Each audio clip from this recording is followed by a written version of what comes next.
বর্ষবরণে আমরা আপত্তি করি না।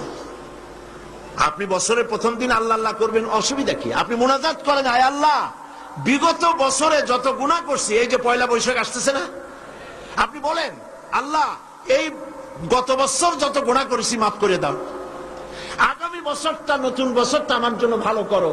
এই ধরনের দোয়া করলে ভালো হইতো না? আচ্ছা, তা না করে কি করা হলো? মঙ্গল প্রদীপ জ্বালানো হলো, রাখি বন্ধন বাঁধা হলো, উলুধ্বনি দেওয়া হলো, কপালে তিলক পরা হলো, মেয়েদের গালে যুবক ছেলেরা উল্কি আঁকায় দিল। এটা কি আমার সংস্কৃতি? বলেন, এটা আমার সংস্কৃতি?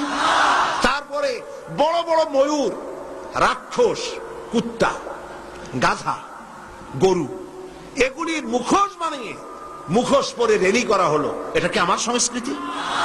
বছরের পয়লা দিনে মুখোশ পরার সম্পর্ক কি আমি বুঝি না।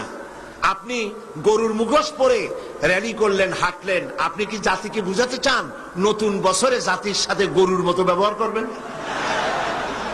কেন এই মুখোশ আপনি পরেছেন? এটা আমার সংস্কৃতি নয়। এই কথাই